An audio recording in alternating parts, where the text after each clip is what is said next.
Yes. Yeah. Right. Okay. And we are recording. Hi, everybody. I'm Mary Lindsay Wilson with the Lone Star Dowsers group. We have these fabulous new flyers, if you hadn't seen them. We had them made for the Wellness Expo, and it really just talks about our Facebook group, how to contact us, and also our YouTube channel. So anyway, they are available if you come to a meeting. And anyway, or if you have an event that you would like to share information about the Dowsers, voila, we can share this with you. So very excited to be meeting in person tonight. And we have a very special guest that is all the way from, is it Richardson? Richardson. So we have Ana Noyce. And Ana, come on up, Ana. I'm going to read, she has a very impressive bio, so I'm just going to read it for you guys. Now, Anna's a Yusu and Karuna Master Reiki teacher. She's certified in Akashic Record Consulting, and she's a blessing giver. She's also studied under various spiritual teachers, and she's progressed in understanding the connection of the physical and spiritual world as one. Ana earned her Bachelor of Science degree at North Texas State University in textile chemistry and design. She later pursued a Bachelor of Arts degree in education from the University of Texas at Arlington. She uses her many skills to facilitate light language, which I'm very excited that we're going to be learning more about tonight. And these light language courses are designed to help those that are wanting to understand how they fit into the big scheme of things and as multidimensional beings. So Ana has also written 2 books, not just one, 2. Her first book is called A Journey into the Sacred Heart, which is an account of her spiritual journey and some of the wisdom that's been passed along her from different teachers in both the physical and the spiritual world. And her second book is a children's book for adults, imagine that, called In the Mind of the Creator. It's inspired by an astral projection which propelled her into experiencing a consciousness of the one mind. Now, Ana and her husband Steve, hi Steve, he's in our audience tonight, drove in, but they live in Richardson, and she creates art, she does lots of classes. She's just started the, I don't know if you can see this fabulous sign behind us, but the Light Language University.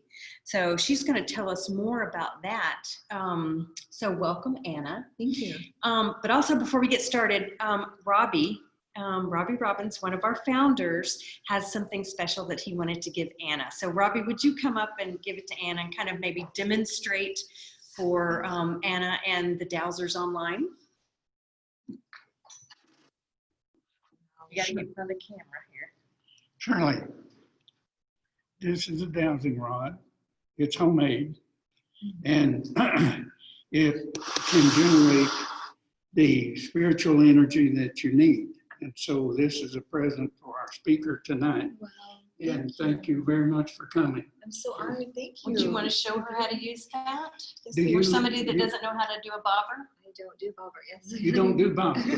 This will be her first bobber. I Okay. can't wait to play. To generate energy, you do it the same as you would a pendulum. To the left, you take away. To the right, you put in. This is, you can use it as a dowsing rod for a yes or no. Ah, And it's very quick. It's quicker than a pendulum. So all you do is just, if you want to ask a question, am I in Houston, Texas? And am I in Arlington? No. I may be that's spiritually. wonderful. Thank But you so much. This is lovely. It's not real sensitive, so you have to make it go.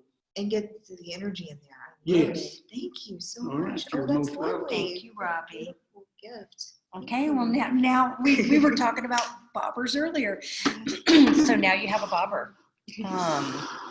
Okay, well, Ana, Thank you. yeah, welcome. We're very excited that you're here.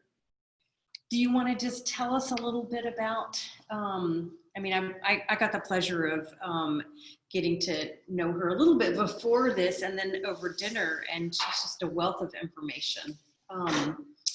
What you want to tell us a little bit how you got started? Okay, yes.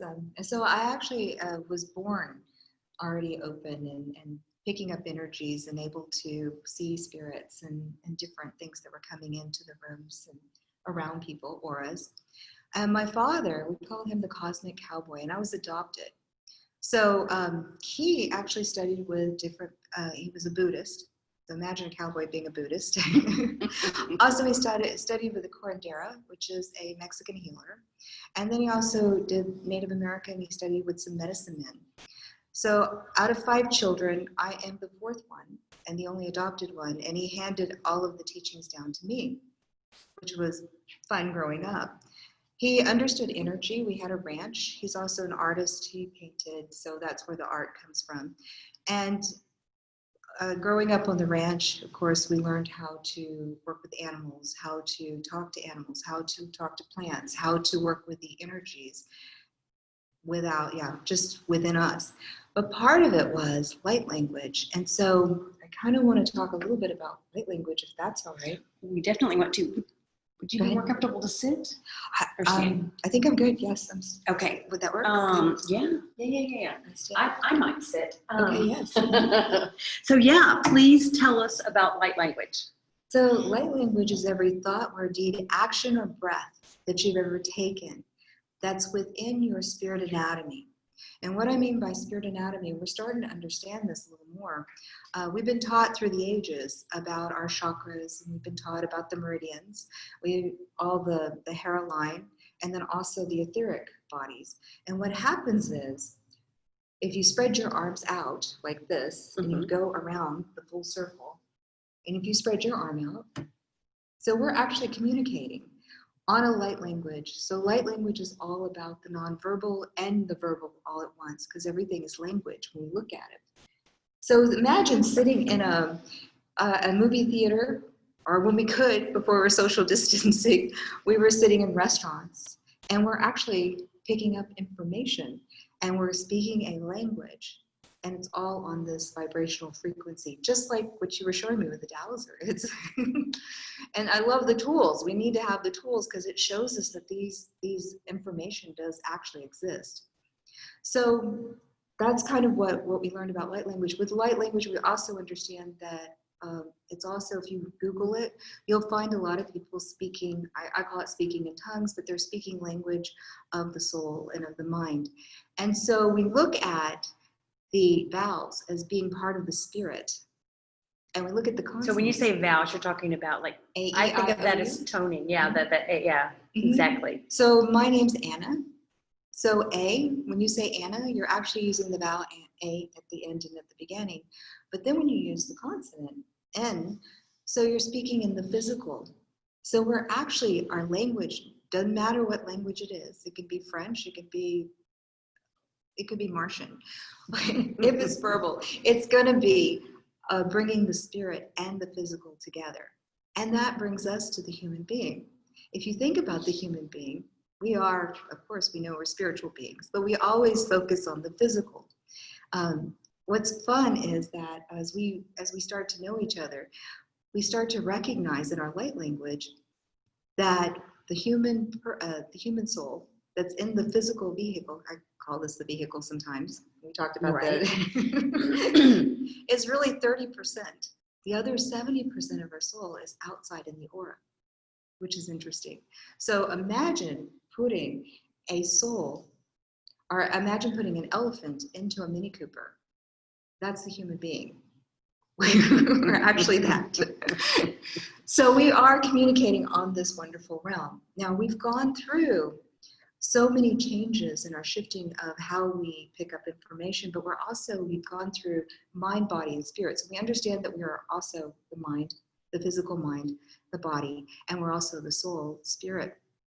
And if you look at our ages as we come through, we have the MDs. Remember 200 years ago, they were actually had bodies that were stolen. They were doing autopsies on it, and we were all upset about that. Now they do autopsies and they do operations. We don't even think about it. So we've got the body kind of down with the anatomy. Next, we come with the psychology. We've got Sigmund Freud, who at the time they thought he was crazy, but he's bringing up the psychology. What we know now is what's the third component of the human being is the soul. So what we're seeing in this awakening, in this kind of exciting 2020, hindsight 2020, Right. is opening up the language, the energy around, and people are waking up. We're recognizing that we have to be, we've been saying mind, body, and soul, but now we're bringing in a new understanding of how we heal, how we communicate. And it's just basic science. And as science, the quantum fields and as science catches up with us, and I love, yes, the rod. I mean, those are the dowsing rod. Those are ways of showing us that these actually exist. Right. So, I had an awakening. My father, he taught me for a while. And so my story is back when he taught me these stories, he told me that we were in the mind of the Creator. He's always said, Anna, we're in the mind of the Creator. Now, as a child, I just didn't understand that. He even told me that rocks were conscious. I didn't understand that. That's part of the Native American. In fact, I used to lug these big rocks around he had a teepee, and I had to bring the rocks for the circle to put the fire in the teepee. And I would just pick them up and I'd throw them. I'd be 8, and I'd go find them on our ranch, and I would just drop them. And my dad, he started laughing at me, and he said, you know, these are spirit beings. These are people. These rocks are conscious. And I'm like, Dad, you're crazy. Those things are not conscious. They don't have a brain. What's wrong with you? Drop another one. So I wanted to play with the kittens that were in the barn. So as soon as I got this finished, I could go play with kittens. So what I didn't understand is he was trying to hand me the keys of consciousness. And so we would sit around these rocks, and he says, I want you to be still, and I want you to go in with yourself. Now I'm 8, and I want you to feel what it's like to be the rock, to be in communication, what it's like to speak to these beings. Well, I couldn't do it. I just didn't have, I couldn't understand. And I'd sit there for an hour, it seemed like hours, still thinking of the kittens that were born and I wanted to go play with. So Dad he's like, all right, go on. And he let me go. And I actually wrote about this in my book. It wasn't until I was 35 and I was at home, I'm a housewife. The kids are at school. My husband is an engineer. He's off at work. And I'm sitting in my living room and I'm knitting. All the chores are done and it's fabulous. And as I'm knitting, I have this freedom of, wow, I get to do something I love to do, which is, I call this the knitting experience. So I'm knitting this wonderful long scarf. And as I sit there, I feel this enormous amount of love. And I start to breathe in. And as soon as I do, my heart expands and my consciousness leaves my body. And it's up here, right above my head. Now, what's interesting is I'm no longer in my brain, no longer in the physical form. I'm just above my head, kind of floating up here. And as I look around, I realize I can still see, I can still think, and I'm still me, which was an interesting experience. And then again, as I look around, everything breaks up into atoms. We call that an atomic language, which is also another form of language that we understand now. But everything, even including the air, became this tiny dots of moving around. And the chair that I'm sitting on becomes dots, and the body below me, which is my body, becomes thoughts. These atoms that are moving around. And then also, it's like a dance, a vibrational dance. Each thing is moving different, depending on how solid it is and how it is. But then there's this huge awareness. Now, there are rocks also by our fireplace. They're sitting, because I do collect rocks. And so these big rocks are sitting on our fireplace. And I look down, and all of a sudden, I realize that everything is vibrating with one vibrational frequency, and it's love. And it's beautiful. And I'm a part of it. And I'm not separated. And everything in the room, including the air, including the rocks, including the chair and the body, which is my body, is all love. And then I hear, very good, on my right side, I hear, Anna, would you like to try something else? And I thought, okay, I can think, I can hear, and I'm okay. Yeah, let's try something else. I'm okay with this. And as soon as I did that, now when we think of ascension, you think of going up, because we always think up and then we think down. But what happens is it's an expansion. And all of a sudden my consciousness expands and I can feel everything again. And I thought, wow, that's really cool. And something fell off of me.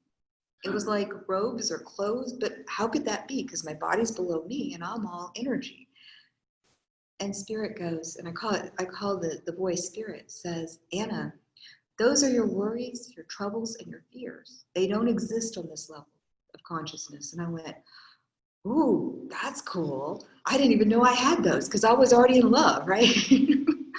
So as I'm in that frequency, again, I realize everything's conscious and it's one consciousness. And I thought, wow, I'm a part of it. My body's a part of it. And so as I'm experiencing this, Spirit goes, is there anything you'd like to do? And I said, well, okay, yes. My friend who lives next door and her daughter are there. I want to know what they're doing. I'm nosy. In a second, bam, all of a sudden, I could hear them. She's washing dishes. Now I can see them. I can hear them. I'm already part, because I'm already part of this consciousness. And I went, wow, this is cool. And I can hear them talking, but I could hear their thoughts. And I thought, wow, that's cool. And Spirit goes, is there anything you would like to do? Now I'm wide awake. I'm not asleep. I didn't fall asleep. I'm totally aware. And I said, yes. I said, I want to hear my other neighbors. Well, they weren't home, so I didn't get to hear them. But then Spirit goes, Anna, what would you like to do? And I said, I want to hear the whole neighborhood. And bam, people that were home, I could hear people working on their computers and what they were thinking, and I could hear people on the phones. I heard people mowing the lawn. I heard what they were listening to, people walking their dogs or chasing after their cats or talking to their children. I heard it all. And I thought, wow, this is so cool. And then Spirit goes, is there anything else you want to do? And I said, yeah, I want to hear all of Arlington, Texas. And guess what? Bam! I heard thousands of people, thousands upon thousands. And I heard their conversations. I heard what they were thinking. And what's interesting is it wasn't hard.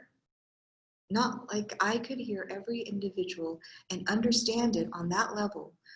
And just like you are listening to me, or I'm talking to somebody one-on-one. And yet I was soaking it up and it was not a problem at all. And I thought, wow, this is how God hears our prayers. Wait a minute, I'm not God. And in that moment, bang, back into my body with my knitting. And I went, what just happened? I ended up speaking to several spiritual teachers and they said, Anna, it's okay. Just know that something amazing happened to you. And I was like, well, that's not good enough. I need to know what happened. And so I searched and tried to find the answer. What I discovered and then, of course, then I had the visit. And this is also in my book, Journey into Sacred Heart. I woke up one morning, my husband, who you've gotten to meet, it was bright early. The windows are sunny. We had the curtains drawn because we're facing the backyard. I could hear the dog underneath the bed and the cat getting on the bed wanting to be fed. And I'm wide awake. And as I opened my eyes, there are these two beautiful golden beings. They look like the sun. They were so bright and they didn't hurt my eyes at all. And I'm looking at them and I close my eyes and I look at them again. And they said, Anna, this is not what it's about. No, this is in 2007. And I went, okay, who are you? And what do you want? And they said, Anna, this is not what it's about. Well, at the time I was working at the church, I was on staff and I was busy doing parties and part of their all Bible studies and such. And they put a frame in front of me and they showed me this vision. They said, this is not what it's about. And it went away. I was also a jewelry artist. I was showing in a gallery in Taos. We were starting to make jewelry and get an internet business. And they said, this is not what it's about. And then they showed me cooking and cleaning. And they said, and this is not what it's about. And I was thrilled because I'm not the best cook or the greatest cleaner. So I was like, okay, cool. So, and I said, well, I heard behind me this other voice that came out, and it's really strong. And it said, Anna, let me show you what it's about. And I went, I don't know you. Now see, in the teachings that the church that I belong to said, you never go with a disembodied spirit. And the voice said, Anna, very strong, said, lovingly, said, come with me. I want to show you what it's about. And I said, no, don't know you. My husband's over here snoring. No, I'm staying right here. And I heard these two golden beings standing next to me. They said, she's not ready. She's not ready. And I heard the voice behind me. Now there's a wall behind our bed. And it said, get her ready. And then these beings started to fade away. Now I'm wide awake. In fact, I'm sitting up in bed and I reach over and I wake up my husband and I said, oh my goodness, they're trying to take me away. I don't know where I'm going to go. He's like, what? So within, I would say, 6 months, my whole life changed. All of the things that I hid from, the teachings that my father had taught me, the things that I really wanted to be 3D. I really wanted to just do what normal people did. And I had left the spirit world and had gone into the church and had thought that that's where I was going to find myself and God and union, which that happens, but in my case, it wasn't. And everything fell apart. I ended up leaving the church. I ended up leaving my position. I ended up stopping my jewelry. And within 6 months, I'm sitting in front of the computer wondering what I'm going to do. And Spirit says, write. So I started writing my story, and then I started finding other people, and I contacted my father. I thought my dad was crazy because I didn't understand oneness. As I started to grow and as I started to work with other teachers that started coming into my life, some of them just kind of showed up. Sometimes I would ask Spirit, all right, what am I going to? Sometimes I would hear these beautiful golden beings. They would come into the room and teach me. What's interesting is, so that was in 2007. In 2010, I'm taking a nap. I'm about to go into, actually kind of like a group. We had a group that we met every month, and we also brought people in to speak. And so I was taking my nap, and then I was going to go have dinner, and then I was going to go with a speaker. And as I woke up, there was one golden being standing right in front of the bed. And I heard very clearly, Anna, would you like to know what it's about? And guess what? I said, yes. Yes, please tell me what this is all about.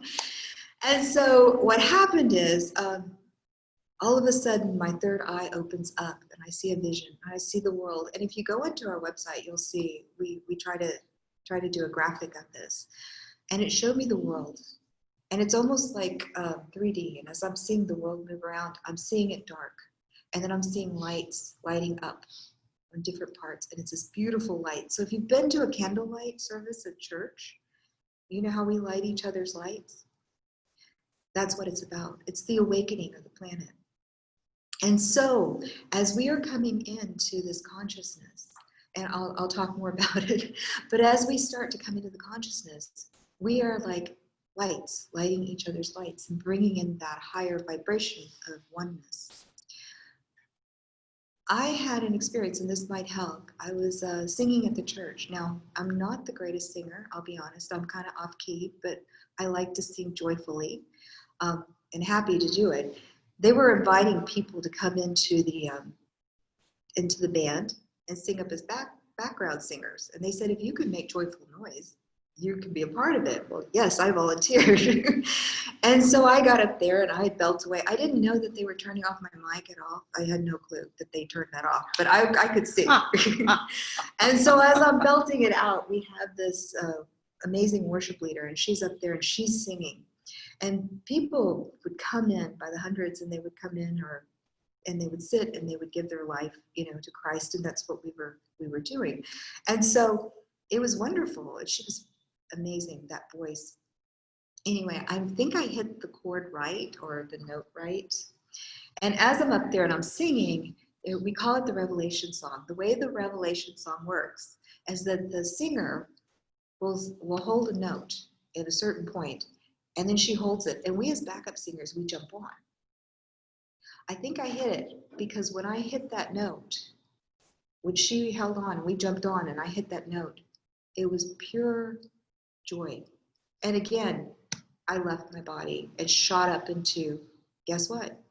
Golden white light. Here I am in golden white light. And we actually use golden white light for our university. So we do a lot of energy work.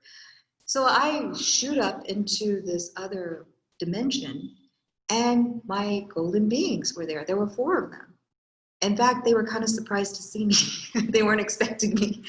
And they said, Anna, what are you doing? And I said, oh my goodness, I'm here. And they said, well, you're going to have to go back. You've got to go back. You can't stay. And I'm like, no, I'm staying here. This is great. I'm with you guys. And they said, no, you're still holding the note. You've got to go back. Go on. And so very reluctantly, I pulled my energy back into my physical form. And as I pull my spirit, my soul back into my body. So again, think about the Mini Cooper and trying to put that soul back into that body, that 30%. So as I do, when you have a bright light shining, you start to see black spots. Or you know how that goes when you see a bright light? It's hard for your eyes to adjust. And as I come into my body, I start to see black spots. And we're singing.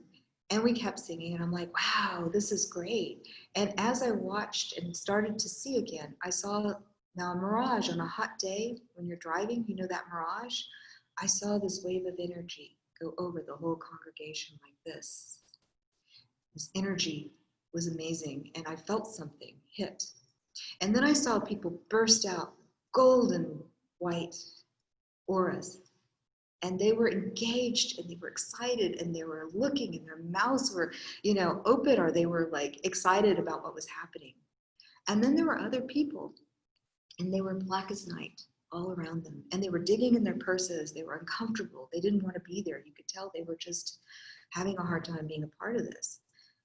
And I'm witnessing all of this happen.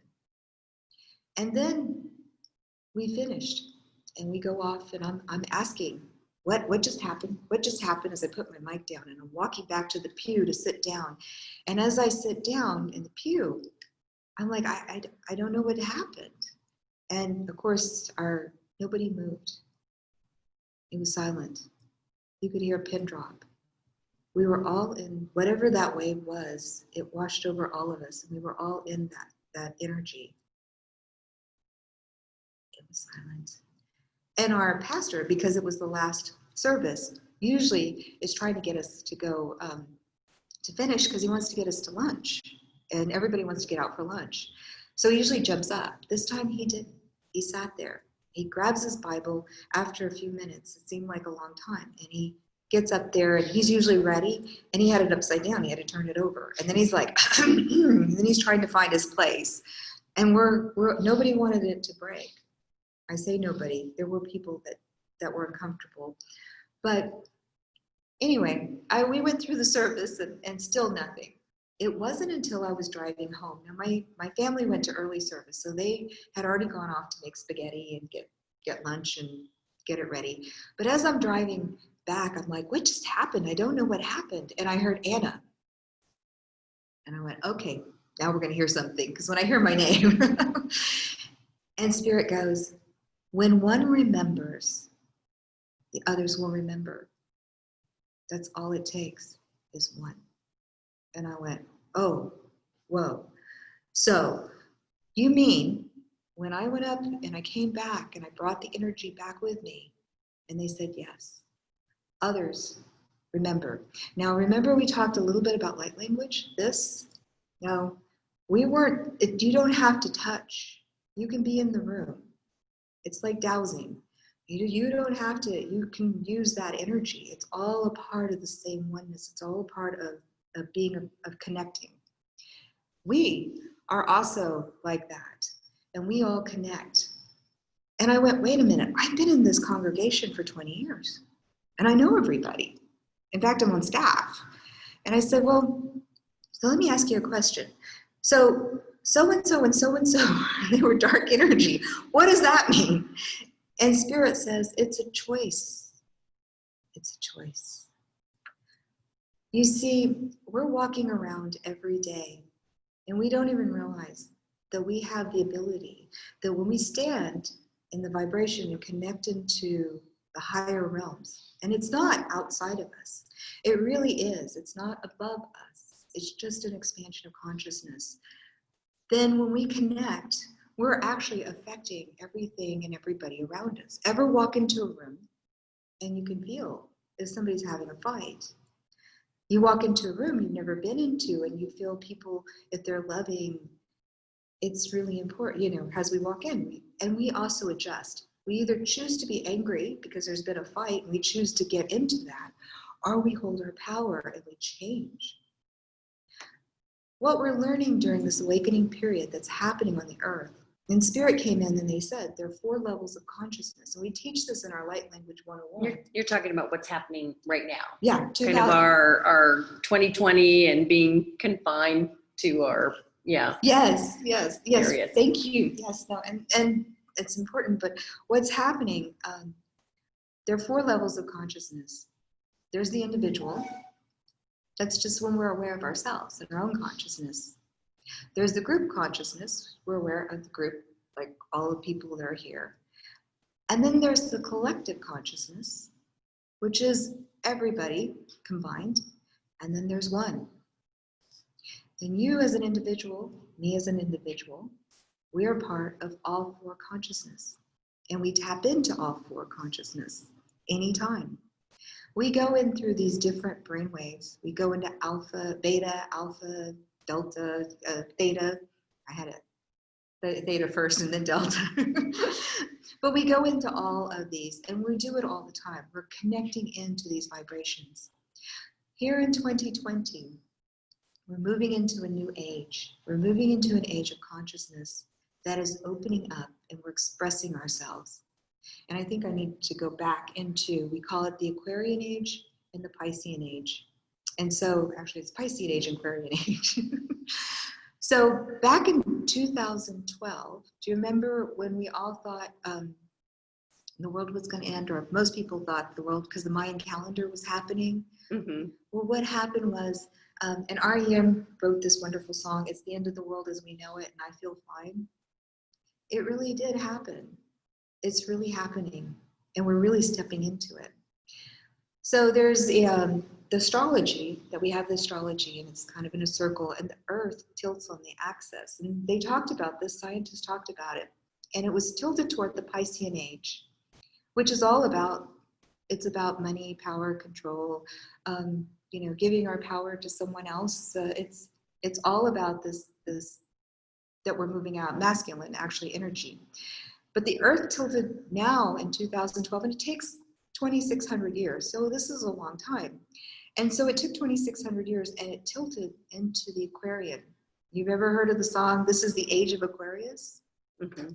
One of my favorite songs. Sometimes we'll play it. Anyway, and Jupiter aligns with Mars, and love will steer the planets, and love will steer the stars. Yeah, you'll have to look it up. But yes, that's what it's about. It's about unity. It's about opening up. The vibration is not just on the planet Earth. It's happening through the whole universe. To give you an example, I used to work at an acupuncture clinic back in 2009 and 10, and I was carrying boxes from my car into the clinic, and I felt, it's sunny, bright sunny day, and I felt pelting like rain, and it was hurting my skin. You ever been in a rainstorm and it hurts your skin and it stings? And it's painful. And I was like, "What are you doing?" And they said, I heard the voice and it said, "Anna, we want you to remember this." And then all of a sudden I felt this fine mist go over my skin. And I went, "Wow, what's that?" Felt good, you know, fine mist, it didn't hurt. And they said, "This is what's happening on the whole universe. Everything's changing. The vibration on the planet, the vibration in the universe is shifting into this new vibration. We're moving into the Aquarian age. The Aquarian age is the balance of the feminine and the masculine. It's not one or the other. And if you go through the ages, you'll see that it was feminine and it was masculine. The Aquarian is about all and stepping into our own power. recognizing our our power, our energy, and how it connects to other people. Are we being pelted right now? We were. I feel like a little bit like we're being pelted. Well, so that's, I see what you mean. Yes, no, 2020. So, 2,600 years. Mm-hmm. So we just have our big toe in. What happens is it's the awakening. So those of us that are still in the physical form and still minded and not changing into, so all of our psychic senses are coming up because we're moving into this higher vibration. So our psychic senses, so if you look at, we have every physical sense. Remember, we're mind, body, and spirit, has a match to the psychic senses. We see, we're clairvoyant. We feel, we're clairsentient. So we go on, throat to hear. And so we what's happening is it's awakening all these senses. Now let's go back to the consciousness. The groups. We have decided, and of course you guys, I think we talked at dinner, that you guys know about the soul contracts and soul agreements. Mm-hmm. And so we have decided to incarnate in third dimension to go through this change. We've also had other lifetimes on other dimensions, and we're looking at the soul. The soul's always existed. It's just mind-boggling for us as human beings to think that we always think there's a beginning and there's an end. I was at lunch with a friend, and she said, so where are all these new souls coming from? I'm like, no, it's just you've got new souls, but they're coming in because they've never incarnated in third dimension. But there's a lot of old souls that keep coming back. And so what's happening is we've also had, and people call it karma, experiences, however you want to say. And what's happening is you've got these different groups. You've got the purging of these groups. And remember, we're part of all of these different consciousness. So these consciousness of slaves, the consciousness of, we have the Me Too movement of sexual abuse. We have the consciousness of, I think, feminine movement. There's, if you go back, there's people persecuted for their beliefs. All these different, and it just keeps going. The list goes on. We have participated and played for eons in these different types of consciousness. And now we're coming in groups consciousness, and these consciousness are waking up and they're saying, wait a minute, no longer are we going to be silent, but now we're going to stand up. And so that's what we're seeing. And it looks like rips and tears. It looks like we're being pelted. But what's happening is we're waking up. No more. Time to stand up in our power, time to hold that. And for others, it's fearful because we're coming from different consciousness and we're looking at our groups and we're going, well, we don't understand that, but we understand this. So it's an interesting collective, because if you think of the collective creates everything. The collective mind, which we're all a part of and that every one of us participate on, we also create what's happening in our world. But the groups, as they're waking up, they're causing all this friction. Once the groups stand, and I use my hand like this, so this is out of your power and this is in your power. But once the groups start to stand up in their power, what happens? When somebody stands in their power, they're no longer saying, you're against me, because they don't have to. They're in that golden white light vibration that we talked about. And they're holding its space unconditional for love for the other person. What is the definition of unconditional? I mean, we all know what it is, but sometimes we have trouble defining it. Okay, so I cheated. I asked the golden beings, give me a definition for it I can say. And it's to love without exception. To love without exception. That's where we're going. And it's pretty exciting. So what happens is we're having to break the old paradigm as the vibration moves. Some of us are exiting. Some of us are not wanting to break, which is soul agreements with ourselves. And we're just saying, nuh-uh, not going to do it. And we're leaving. Other people have contracts where they're already decided that this was the time for them to leave. And so as we're moving as souls, remember, we always exist. We're immortal. We are coming down and playing this dance, but we're also watching something that's exciting, because now 3D is moving, and you've heard teachers talk about it. We're moving from 3D into 4D, into 5D. We're moving up in this vibration, and we're all participating as we go along. So it's exciting to watch. For some of us, it can be scary. For me, and when I watch the news, I'm like, yep, there's our indigos. Indigos are the people, the kids that come in and they tear things down, and there are warriors. Oh, wait a minute, there's our crystals. Crystals are going, wait, they're the ones standing up, and you'll see children. We just had the young lady from, I can't remember, is she Sweden or? Oh yeah, that came and spoke about climate change. Yes. Yeah, and went and She's amazing. Yes, she's amazing. And she spoke in front of the big, yeah. So we've got, and what's happening is our children are coming in and they're more conscious than we are. Why? So what I do is I draw the earth, and I'll do it this way. So we have the earth in the Piscean age, and we've moved up here just in the shift. We're actually moving way up here, but it's 2,600 years to get there. I'll probably keep coming back for a while because I think I'm helping with this. So, and we got a university to do. But so what's happening is, when I came down, I'm 50, I'll tell you, I'm 54. When I came down, I had to come from this, and I had to come down further and incarnate. And when I did, I forgot. My mom, when she came down, it was further down, and she had to come down and incarnate. And what's happening now, children are coming in, and they're not having to forget. They're coming into that higher vibration and remembering past lives. They're remembering how to heal. We have children that will walk up to you and start doing Reiki because they know how to heal. Yeah. And also, if you're ever attuned to Reiki, you're attuned for the rest of your life. It goes into your soul. It becomes a soul pattern. So you'll have it for eons. And that goes with other things that we're attuned to. But it's exciting. So when you're watching this world and you're seeing these children that are coming up and waking up, our schools are changing. Our businesses are changing. We're shifting. And we're shifting out of this paradigm of giving our power to somebody, but to step in and hold that vibration of love. So it's a big change. And it's scary for some people. And some people, it's like, yep, there's another one. Wow. And exciting. I'm exciting, yes. So I'm one of those people that's watching this. So yes, that's what's happening in the conscious and how we're shifting. Do you guys have any questions or something you want to share? Or I think everybody's just kind of rapt attention. Let me see if there's anything, nothing in the chat. So put your questions in the chat if you have a question for Ana, but we'll keep going because you're also a medical intuitive.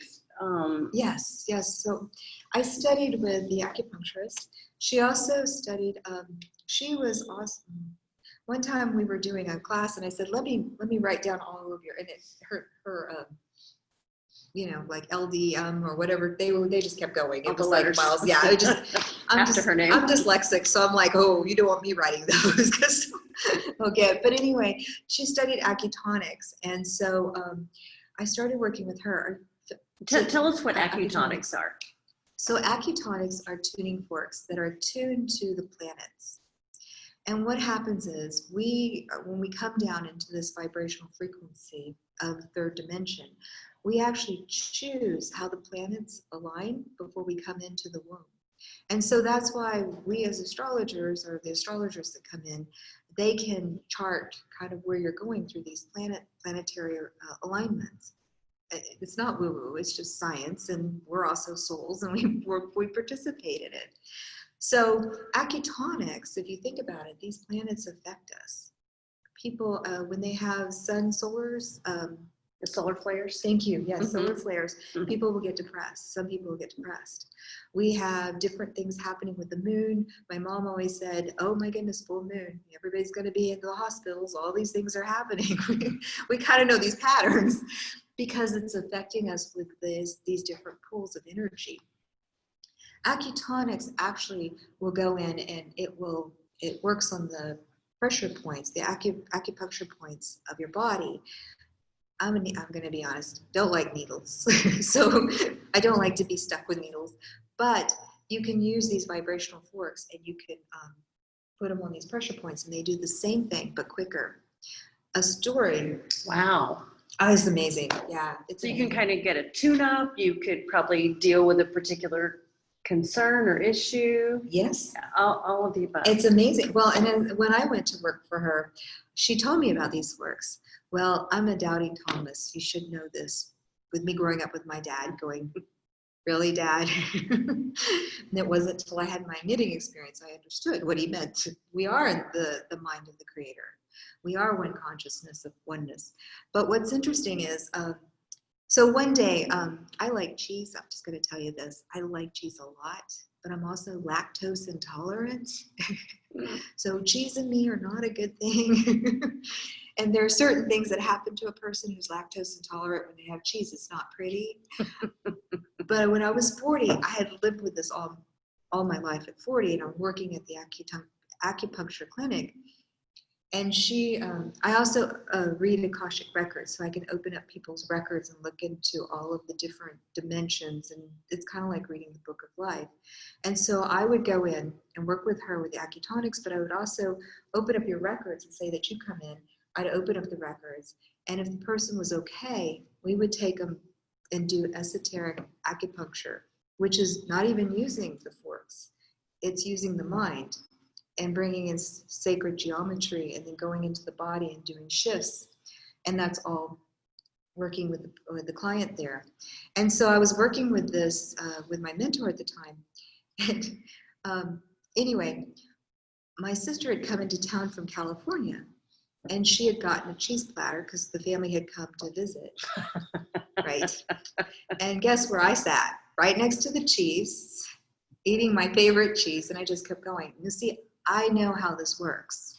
I know that I'll be sick the next day, but I'll be fine because I'll eliminate it. So anyway, like I said, not pretty. I called in the next day. I was supposed to be working, and I called my mentor and I said, I'm in a cheese kind of coma and I'm sick. I'm not coming in today. And she's like, we've got 10 people on the books. No, you're coming in. You come in. You know. So I drove from Arlington into Fort Worth. That's a long drive when you're not feeling good. And she said, get on my table. I'm like, fine, I'll get on your table. And I get on her table, and she takes her tuning forks and she goes ding, ding, ding, ding, ding. And she hits them on her thing and she puts them on me. And she takes 10 minutes. I had no visions. I had no voices. I had no shifts that I knew of. Anyway, long story short, I get off her table. I'm fine. It goes away. And because I'd also been running back and forth to the bathroom, and I didn't have to after that. And I finished my day and went home and got back into the cheese, right? I mean, we had cheese at home. So, but it was the weekend. So Steve will contest, he'll remember this. I was very sick, but I had stomach ache, but it was a bad stomach ache. And I couldn't, I'm just going to say, eliminate like I normally did. In fact, 2 days of not being able to eliminate, I did not know. By the way, we called this story, we teach this story too. It's called Cheese Baby. So I called my mentor and I said, what did you do to me? Because I don't know what to do with this. And she said, did you get into the cheese? And I said, yes, I did. And she said, Anna, you're no longer lactose intolerant. That's how quickly it works. Wow. I didn't know how to deal with it. Anyway, after a couple of days, yeah, I was not feeling good. It took me 6 months to break myself and get my energy back. So, hello, my name's Anna. I'm lactose intolerant. Now, the rest of the stories, I was actually working with a friend of mine. He's a fire walker. He walks on fire. And we were teaching together. And there were about 20 people in the class, and we were doing a lecture. And there were 2 people in the class, and one kept interrupting. Actually, there were 2. It was a teacher, I think a fireman, and they kept interrupting. He was talking, and I'm sitting there waiting for my turn. And they kept interrupting him, saying, we need you to help us. We need healing. And so he looks at me, and I'm sitting there, and he goes, Anna? He goes, Anna and I can heal you in 5 minutes, but you got to want to be healed. And I'm like, yeah, okay. And he's looking at me, yeah, really? Can we do this in 5 minutes? And he goes, yeah, Anna and I can do this in 5 minutes. And they put their hands down. And he said, why did you put your hand down? Do you not want to be healed? And the fireman spoke up and he said, you know, sir, I've been living with this all my life. I think I know how this works. No, I think I changed my mind. And he said, what about you, ma'am? And the school teacher, put her hand down and she said, no, I think I'm with him. I think we're good. I'm good. And I'm thinking, wow, how can they not want to be healed? I don't get this. Of course, I'm driving home and I'm thinking, wow, I don't get it. How do they not want to be healed? We get so attached We to, do. and we have these patterns and habits, and you don't want to let it go because it's so familiar. Yes. What would I be without this definition of myself? Of this, yes. And then, of course, I hear Spirit goes, she's baby. Yeah, so that was my experience. So we call that, and we call it self-sabotage, which is the regular term. We usually tell the story because it reminds us that, I think there was a Jesuit priest who said in a quote, and I'll have to find it, he said, people don't want to be healed. They just want to be alleviated of the symptoms. Healing is a whole nother story. So, yes. Pretty accurate. Yeah, I'm one. So it's an interesting, yes. What we're finding too, now that we're moving into this faster vibration, things are happening quicker. People are waking up. They're starting to see things. They're starting to see spirits around. They're starting to recognize. I was talking to a friend of mine. Actually, I'm sorry, not a friend. It was a student. And she was telling me in one of the classes, there's actually a camera that takes pictures. And then we've heard of the Kremlin that takes pictures of the aura. We've seen those in the different fairs. But there's actually a new camera, and I'll have to go Google it. But anyway, she said, go Google it. They actually can take pictures of spirit attachments in the aura and inside the body, where these beings are in us. Because we were talking about, one of the things we teach is, I don't know if you could, we do spirit rescue.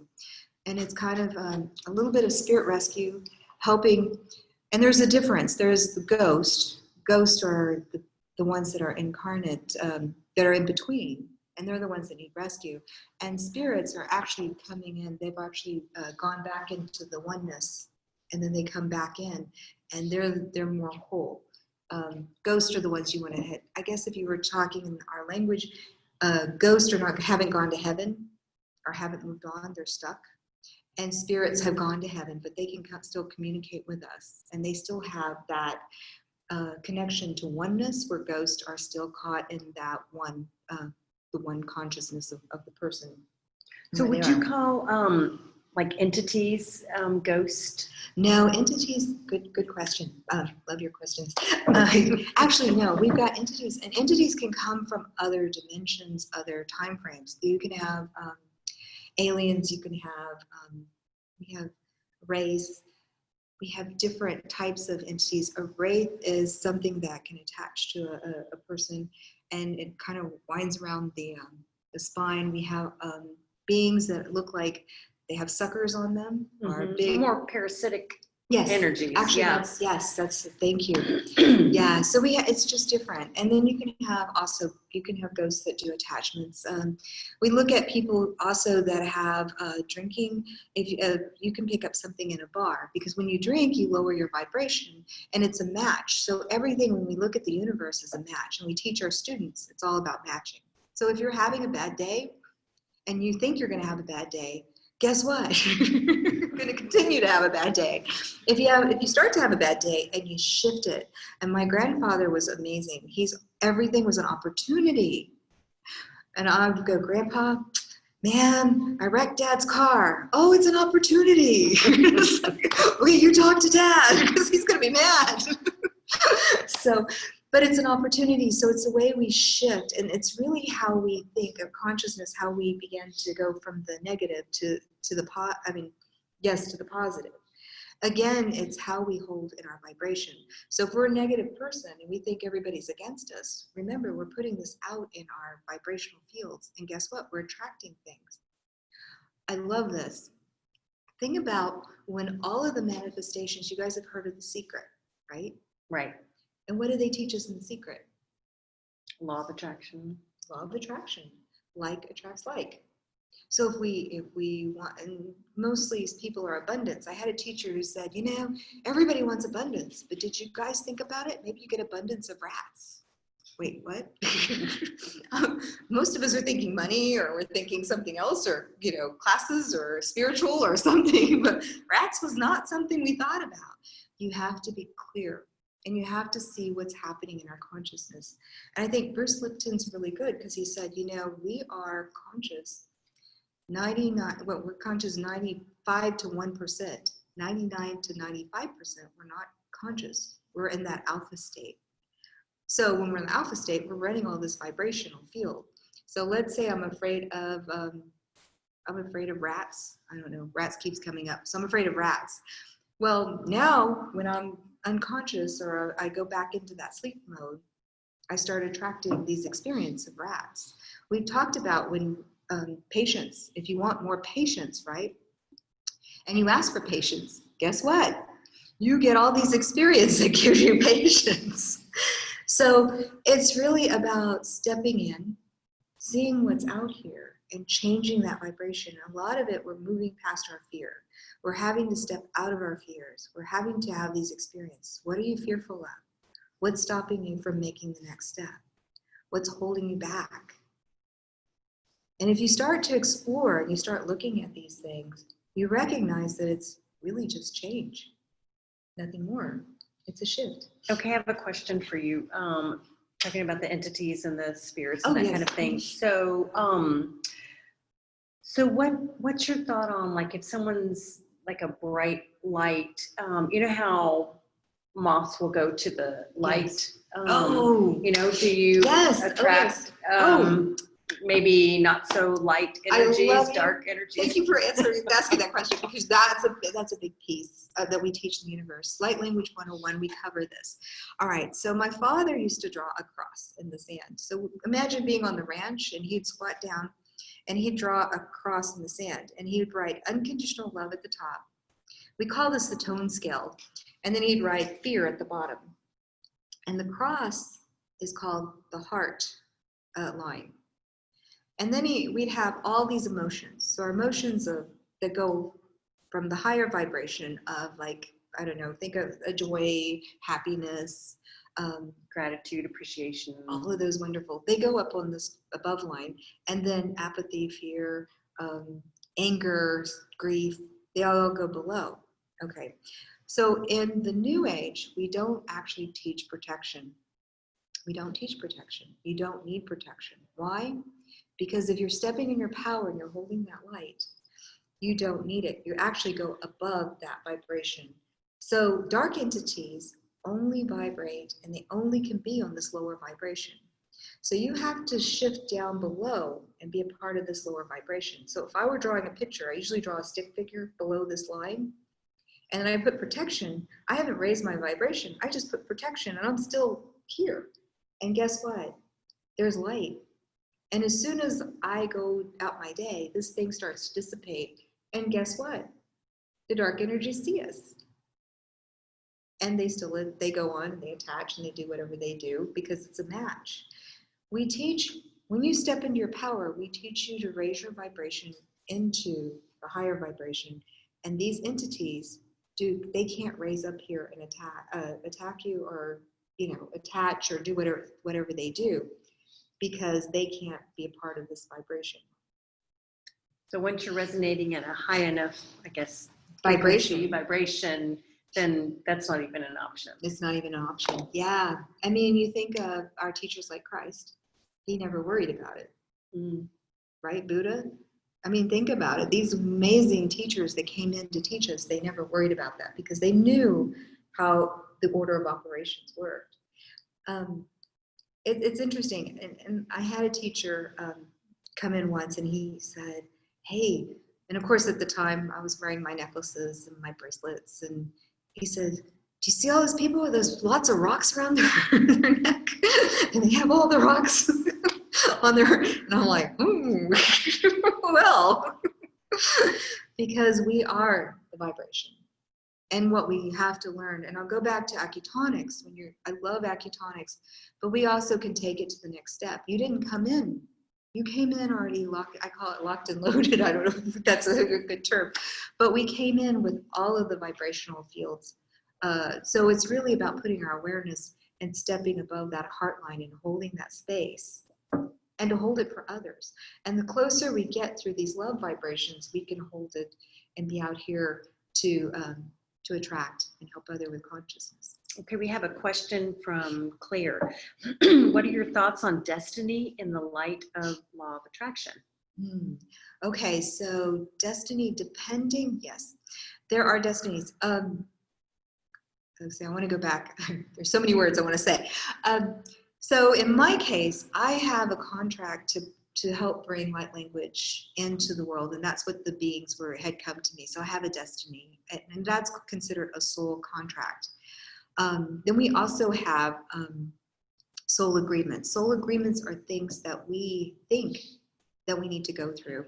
I've actually experienced 4 different times where the doctors thought I had cancer, but I didn't. In fact, if you looked at my Akashic records, it says there's no cancer for me. But the doctors are going, Anna, you need to come in. Actually, I was at the cancer center, and they're going, we need to do these tests on you. And I'm like, what's wrong? I wasn't clearing myself. I was working with cancer patients, but I wasn't clearing myself. So as soon as I started to clear myself, guess what? The doctors are saying, oh, wait a minute, something's wrong with our machine. You don't have cancer. And I'm like, oh, yeah, I kind of knew that. So do you clear yourself on a daily basis, or when you work with people? Is that... Actually, we used to do that. Mm-hmm. So yes, we call it an energy signature. So I know what my original energy signature is, and we teach that in our 102 class. And so when I work, if I'm in your energy, and I'm because I have to match energies to get into your vibration and to start working with yours, because if I don't, I can make you sick. It's like putting a square into a round. It'd be like me trying to jam something there. So anyway, it would make you sick. So I have to match the vibration so that you don't become sick and then start working in your vibration. But yes, so when I pull out, I still have that vibration on me. And so I do my energy signature in a few seconds. So we can actually, it's kind of clearing, but it's going back to the original form. Oh, great. Okay, Leslie says, what exactly are dark entities? Dark entities. So our community, I like this. This is funny. Good question. Our community actually, most people think of them as demons, but they're not really demons. They're just people. They can be aliens, they can be something that's a match that feeds off of your energy. Again, it has to be a match. And you have to be below that vibration for it to feed off. As soon as you raise your vibration, it falls off. So we kind of teach our students to step in their vibration, you become Teflon and everything falls off. But yeah, it can be a dark angel, it can be a trickster, it can be these different, so yeah. But it's not a demon. I haven't run into a demon yet. They're pretty far and few between. They're really hard. And again, they can be parasites, but they're pulling energy out. Okay, so yeah, so you got your Light Language University, and you offer all that, and what else? What else does that mean? We also teach the Akashic Records. So looking at the Akashic Records, again, the Akashic Records are every thought, word, deed, action, or breath you've ever had since the conception of your soul. So since your soul's always existed, there is no limitations. So we can go anywhere in the universe. And we also look at dimensions, and we're finding that science is catching up with us. There was at one point they thought we had 7 dimensions, then I think we're up to 12. They're catching up with us. It's actually unlimited. And they go into different, so it can be the 100 and millions, and we can go that far. And what we're having, some people, and it depends on your reader, they can only go, let's say, maybe to the 12th dimension and bring that, because they're conscious, and their consciousness is able to hold it. But remember my story with the knitting. example where I was able to go into 1,000 and hear them. I actually hit one of those higher dimensions and was able to bring it back in memory. So we do this every night when we sleep. We actually leave our physical body and we travel to these other vibrations. Sometimes we don't remember it because our physical brain doesn't process it because we're not able to hold it in the consciousness. But the more that we practice raising our vibration and the more that we connect to these higher different consciousness, we're able to bring more information back. Did I answer your question? I think so. Sorry. Let's see. Rahel says, what's one thing you would do to raise someone's energy? So we have a group that we're actually stopping it. We have been using the golden light technique. If you go to our YouTube, we bring in the soul star energy and we clear it. Let me start again. Clearing out your chakras and getting those balanced, and then bringing the soul star energy and expanding it through your whole body and pushing it out into your fields it's golden white light. So if you think of, we are golden white light. Every one of us are. We're on that consciousness. And we use golden white light in the Light Language University because we're remembering, I'm not teaching anything new. We've been teaching this for eons. I'm reminding you, and that's what the school's reminding you, is who we are and how to step in. So that helps us raise our vibration by bringing that power back in. So I have a request. Tell me if this is appropriate. Yeah. Maybe our audience could douse and see, I guess, what level their energy is at, and then maybe we could do the exercise. That's a wonderful idea. Yeah, like we do. Would you guys like to do that?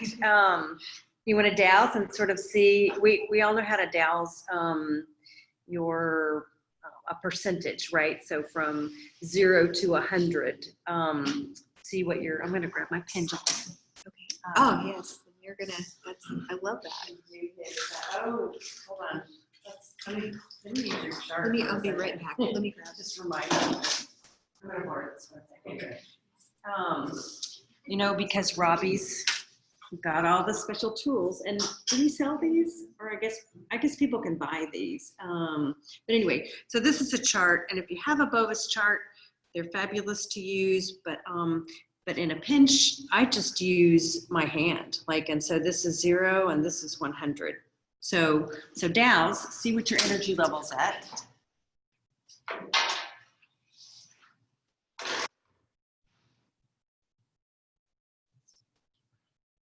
What is the question again? We want to see what level is your energy currently from 0 to 100.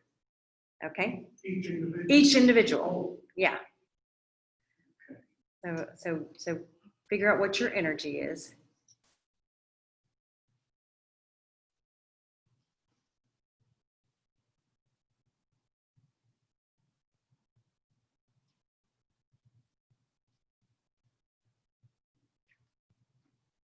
Okay, I've got mine. You've got yours?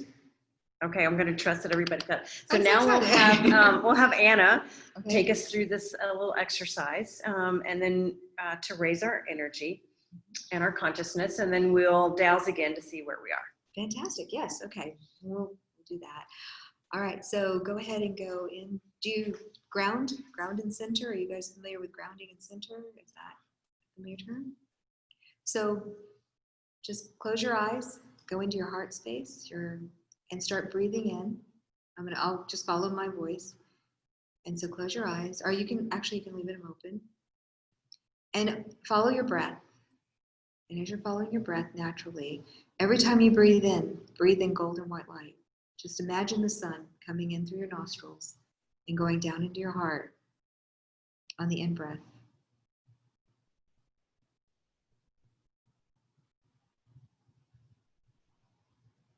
And on the out-breath, let any stress, fear, worries, concerns, just let that go. Breathing in the golden white light, releasing anything that you need to on the out-breath. If you see color, you may see colors come in, like dark colors going out.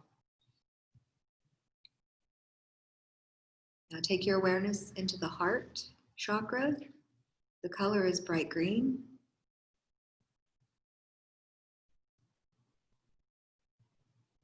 Breathing in the golden white light, releasing on the out breath anything you need to let go of. Allowing that chakra to expand, emerald green.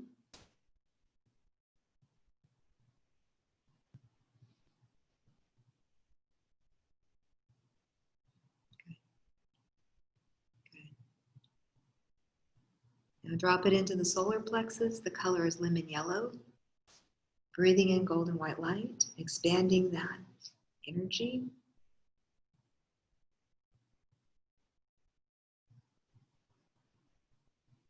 Releasing on the out breath anything you need to let go of, any fears, worries, doubts, concerns.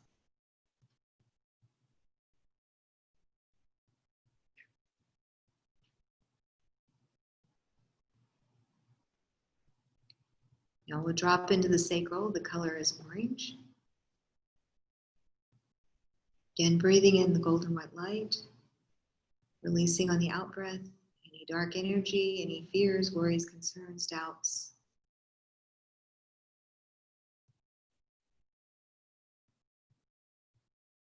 Good.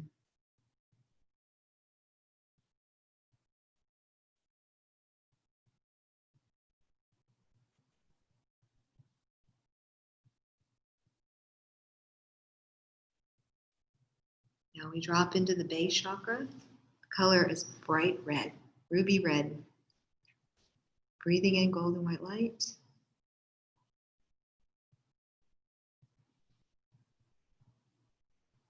Releasing on the out breath anything to let go of.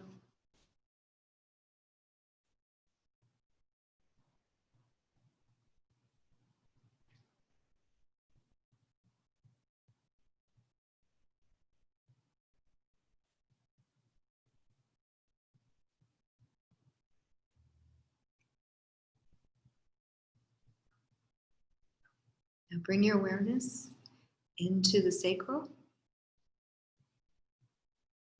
up into the solar plexus, into the heart chakra. We're going to travel up into the throat. The color is sky blue. Breathing in golden white light.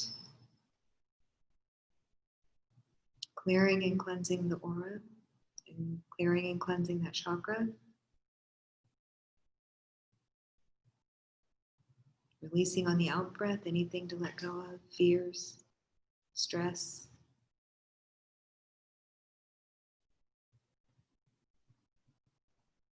Release. Now we travel up into the third eye. The color is indigo. Breathing in golden white light, filling that space of that beautiful indigo.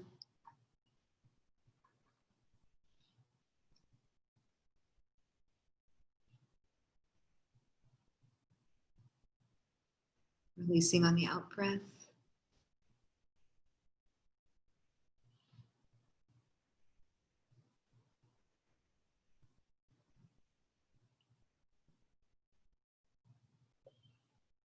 Good. Now we go into the crown. The color is purple. Royal purple. Breathing in golden light, white light, expanding the energy in the crown.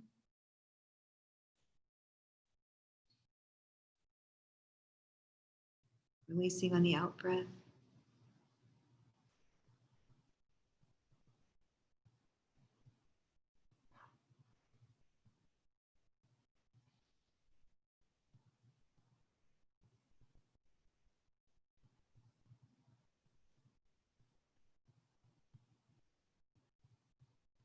Good.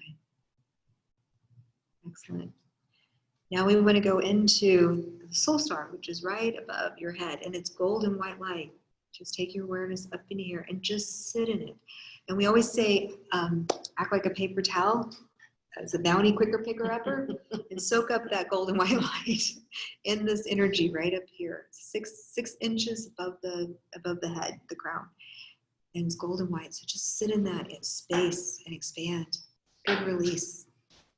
Good release. Good.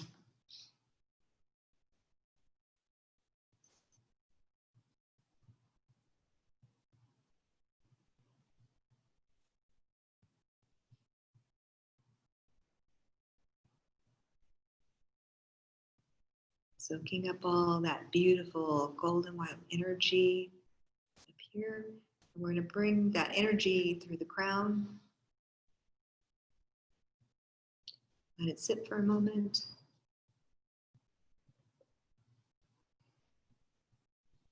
Into the third eye.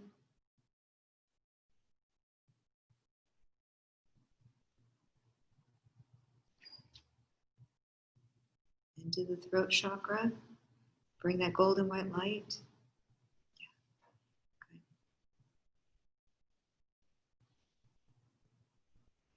Into the heart.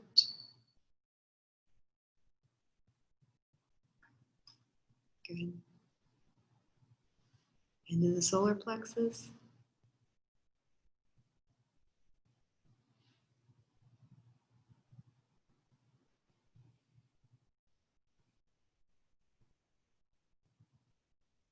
Into the sacral.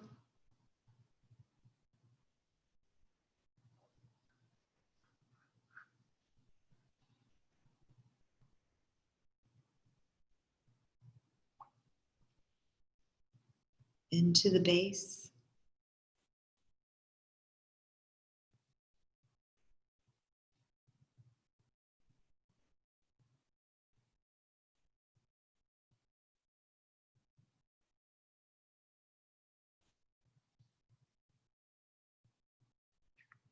Good.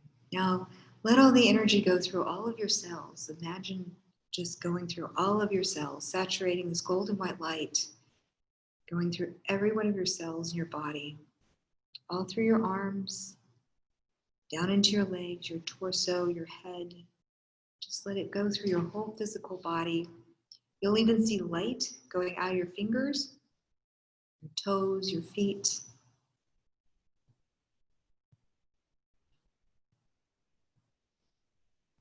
Feel it racing up and down the meridians and the energy.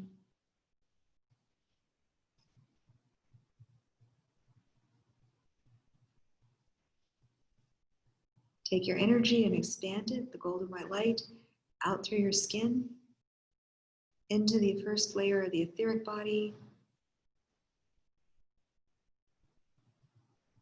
into the emotional body, the mental body, the astral body. Good. The etheric template.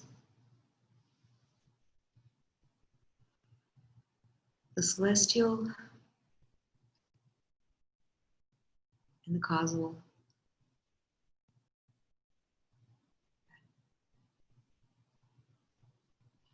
And ground.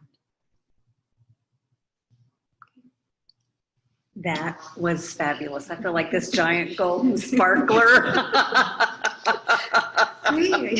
Somebody put that your glasses turned purple during that process.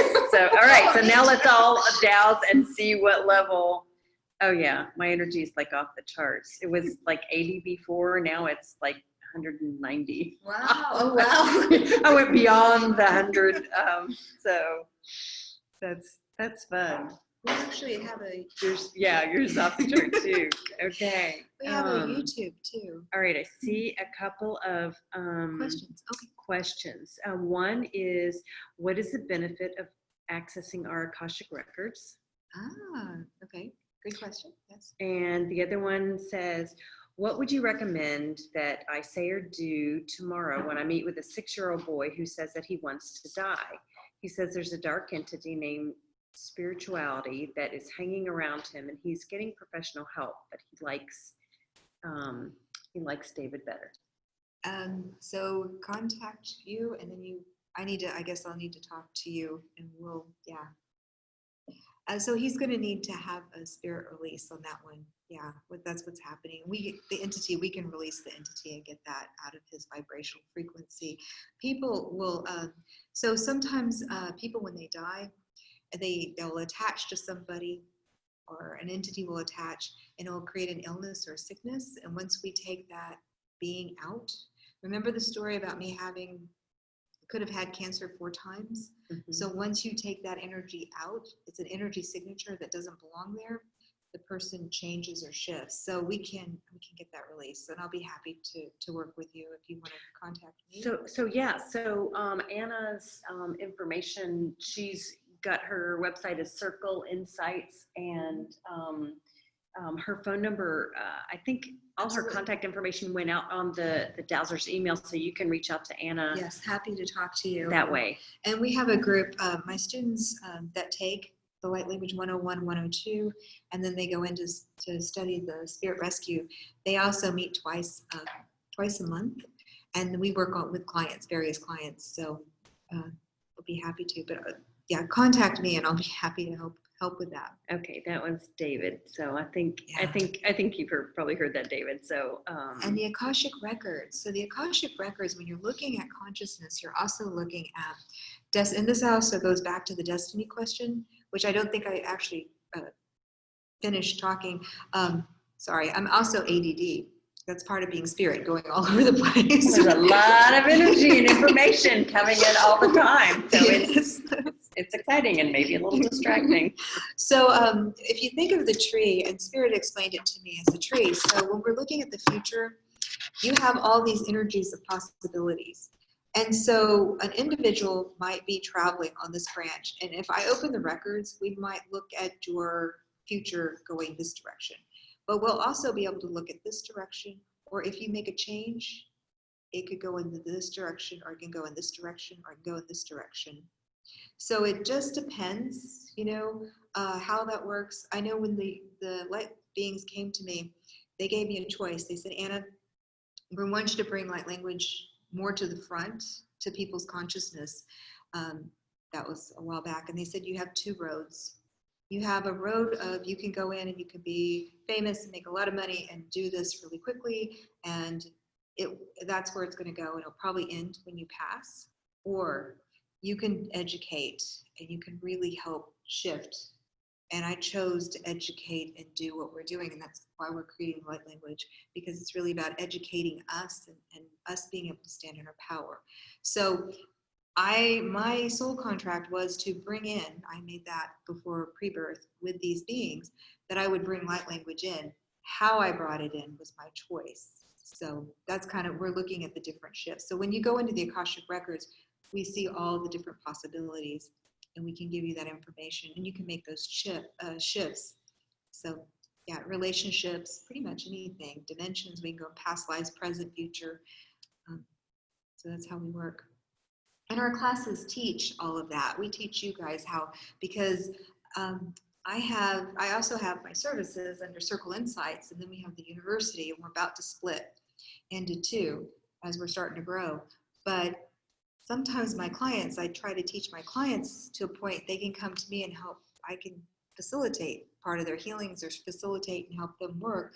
But I prefer to empower my clients, because if I empower my clients, they can start to heal themselves, and then they can go out and empower other people. And so that's more about the education and how we work. You are teaching people to fish versus giving them a fish. Yes, ma'am. Yes. Yeah. That's great. Does anybody have any other questions?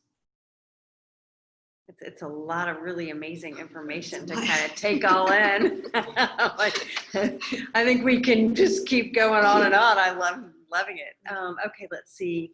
Leslie says, when we reincarnate, do we remember certain things? I picked up spiritually quickly as a kid. So, did you understand, I guess, her question? Well, we do remember, sometimes we do remember things. That as children, we bring it in, and then we become that 99 to 95, we go unconscious. My father always used to tell me people are asleep, and I didn't understand it. I said, Dad, I'm awake. What's wrong with you? I'm awake. And he's like, no, honey, you're asleep.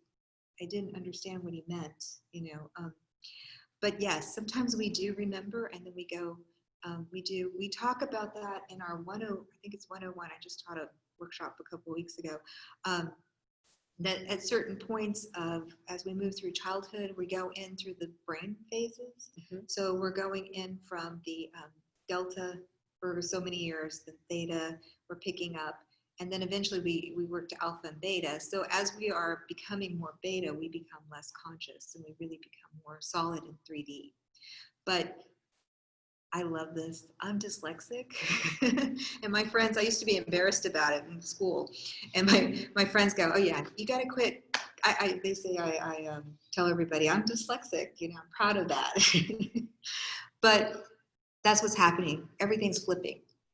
So as a dyslexic, everything that I saw backwards is now coming to forefront. So it's kind of backwards. We're starting to. Everything's the opposite of what it appears to be. And we're going back. We're going back. Yeah. So we went from delta all the way to beta. Now we're going beta all the way back to delta, picking up information. Because delta is where we absorb everything those first 7 or 8 years. Oh yeah. And something I want to leave you with.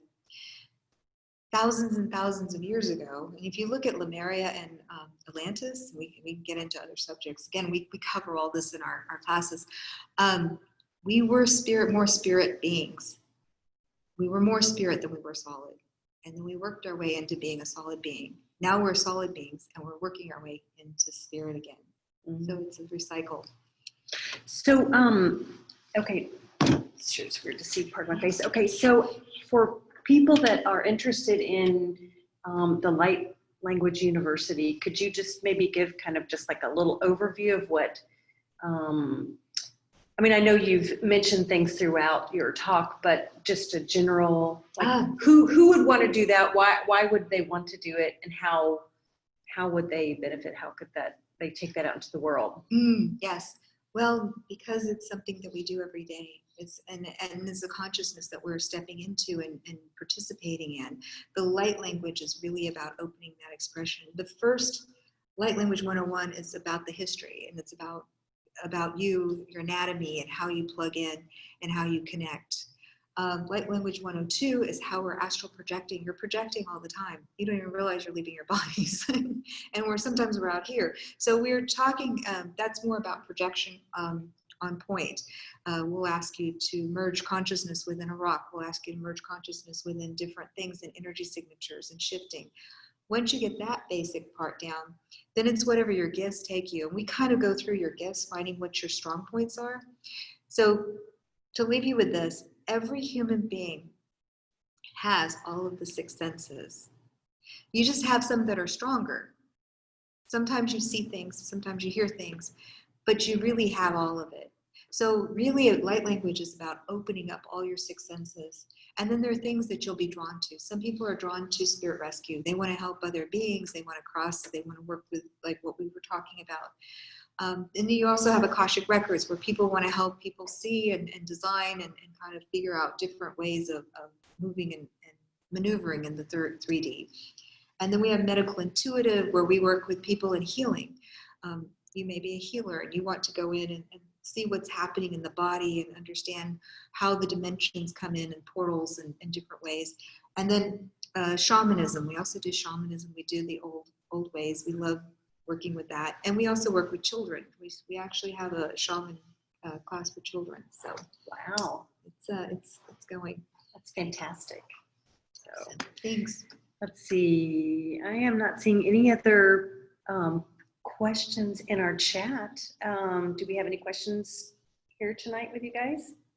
Okay. Well, then I think we're kind of at our time mark. So I just want to say thank you so much. This has been given us a lot to think about. And I loved the beautiful exercise that we did. Thank you for that. Thank you.